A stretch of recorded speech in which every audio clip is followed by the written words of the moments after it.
Hey guys, Billy Davidson here with Davidson Pressure Washing. I want to show you something about commercial power washing you may run into at some point.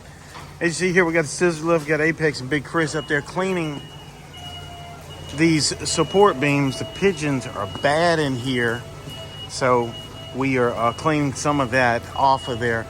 We elected not to use sodium hypochlorite for a couple reasons. We're going to talk about that a little bit later in the video. And also, we're going to talk about cleaning this floor. This thing is nasty. Look at this. It's going to be a challenge to clean, but we got a little trick we're going to use to get this cleaned up pretty quick and easy, I think. We'll see how that goes. So we're going to also put that in the video as well a little bit later. So make sure you hang in to the end of it. So I'll show you that and a little trick that makes cleaning this type of concrete really easy. But now, again, this concrete's old. It's probably 20, 25 years old. Right next door to this mechanic shop. So you can imagine there's going to be stains and rust stains all over it. We're not trying to get all that up, but we're going to get this slippery, oily film off of it. Any built-up grease, organic growth, that sort of thing.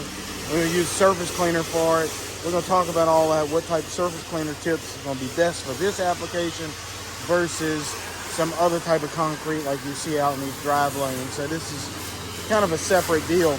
So what we're doing here, point the camera back up into these lights. Hopefully y'all can see it. The pigeon mess is horrible. And we're going to come back and paint these support beams as well. This is something that can be done with a paintbrush and a paint bucket and the correct paint. And man, you can make a ton of money doing it. So, but obviously it needs to be power washed so the paint will stick to it. But even that, if you're not painting, you still can go after some of these commercial clients and cleaning this up, because this is actually a health risk, having all this bird droppings everywhere. You can look it up on Google. There's some certain medical terms for it. We're not going to get into all of that, but it can cause acute respiratory distress syndrome, which is ARDS, A-R-D-S. Check that out. Pigeon droppings, stuff like that. There's a bunch of scientific data on it that you can bring to your customer. And it's an ongoing process. You know, this one probably has to be cleaned every year, a year and a half or so. And also, these birds are nesting on top of these lights. And I don't think that's all that great for that to be happening there. So we took the nest down. They were abandoned nests. Just about every light had a nest on it. So we bagged all that up before we got started, because that would just be more debris on the ground to get rid of. So we wore some electrical gloves and got all that taken care of before we sprayed our first drop of water. Again, we're not spraying sodium hypochlorite for a very particular reason. Would I like to use SH? Sure, I would. But the reason why I'm not, because we have electrical components here and the lights are on an auto timer. So we had no control to turn these off. So what we're using is a detergent to clean this up, and it's cleaning it up really, really good as well. So I may actually get on the lift here shortly and kind of show you how that process is going. So I'll throw that in at some point when I edit this out. But anyway, SH and electricity does not mix. Also, we have some electrical boxes. We were able to cut these off, so those are disconnected. When I wash this wall, I'll go ahead and bag those. But just for falling water from us washing the ceiling, not be that big of a deal, and especially they're off as well. So this looks like a pretty good size outlet there. Another outlet. This outlet's all over. So that over there, the noise you're hearing is a air compressor releasing some pressure. So this is a huge commercial job here, and if you're looking to find out exactly how to quote some of this stuff, especially the concrete and the walls and stuff like that, I have a course estimating commercial jobs on BillyDavidsonVIP.com. There'll be a link in the description. Also, check the comment section too. I'll drop a link in there as well. Go check that out, and make sure you check the description. So what we're doing here, instead of using SH, guys, this is what I'm doing. I'm gonna walk over here and show you. Forgive the bad sound and the bad camera angles. I'm just out here. This is about my 8th hour today, and we still got a few more hours left. So I'm just gonna throw this out there for you to watch it. If you like it, give it a thumbs up. So what we're doing here is using a little Dawn soap. Right there, you see it. I love that stuff, and I put it in my buffer tank. And what it does, it mixes in a buffer tank. Now I'm feeding my buffer tank from the water spigot right here. That's weird. Every time I look through the camera and try to grab something, I'm off a little bit. But yeah, that's the feed line. So I'm constantly feeding the buffer tank with running water, keeping it about right there. I put about an ounce of Dawn dish soap in that much water. That's probably 75 gallons or whatever. And man, it works really good. It pressurizes it. It does not harm the pump at all, and works really good. So, and it's an alternative to SH. Sometimes when you can't use SH, sometimes doing this works. And it works really good on surface cleaning too, which we'll show you some of that. So basically what we're getting up there, we trying to avoid the lights as best. That's security going right there. So this cop, security cop. So what we're doing is avoiding spraying these lights directly. Now if we used SH in it, we can short some of this stuff out, because SH contains sodium.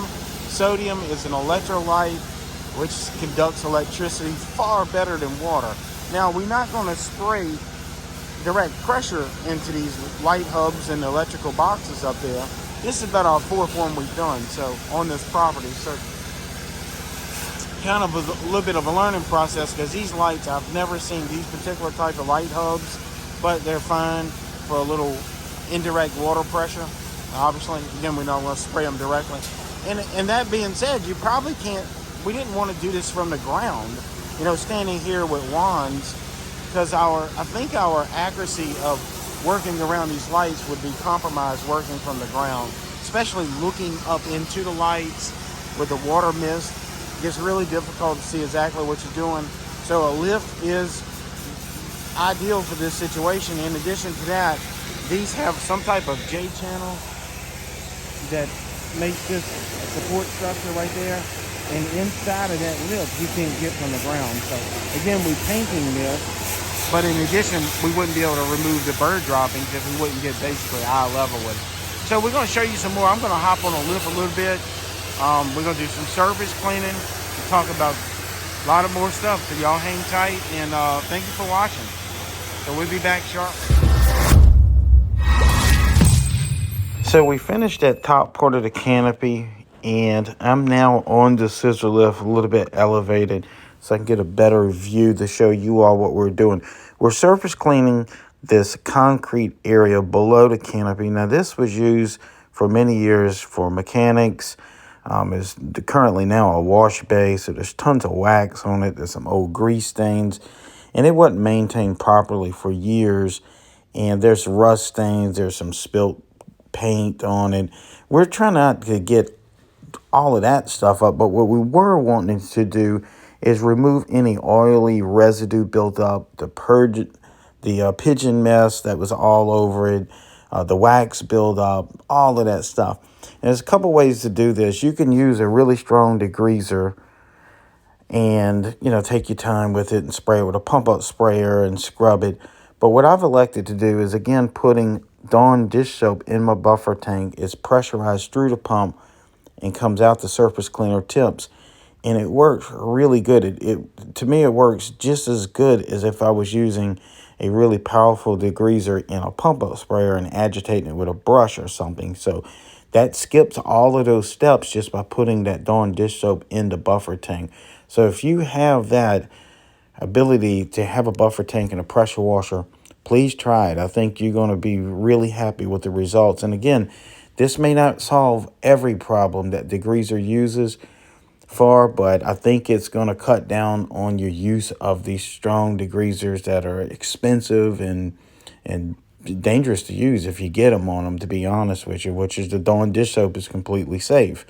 So again, it may not be for every application, but we're finding about 95% of the time this Dawn dish soap is doing the job. And this is even without hot water. Now, your surface cleaner tips, if you have a surface cleaner that you're running a little bit larger tips than normal, then you want to bring back to the normal size surface tips. That way you achieve that higher PSI. And we're not going to hurt this concrete. It's, like I said, probably 20 years old. and it's kind of beat up already. So, you know, just remember that. Go ahead and put your surface cleaner tips back in. That's going to give you the maximum PSI for your particular equipment. A lot of times we talk about using larger surface cleaner tips, and that's to protect newer, softer concrete. But in an industrial application like this, you can go ahead and hammer away on it. You should be fine, especially with a Dawn dish soap. You're going to rock and roll with it. After doing all your surface cleaning, you want to do a complete rinse down. I tell guys all the time, what makes or breaks a pressure washing company is the ability to rinse. If you think it's clean, go touch it. Make sure it's not ground. Make sure you try some Dawn dish soap in your buffer tank. Make sure you subscribe to this YouTube channel. Give me a thumbs up. Leave a comment below. And if you need help estimating some of this commercial work, go check out BillyDavidsonVIP.com. There'll be a link in the description. And guys, I hope to see you in the next video.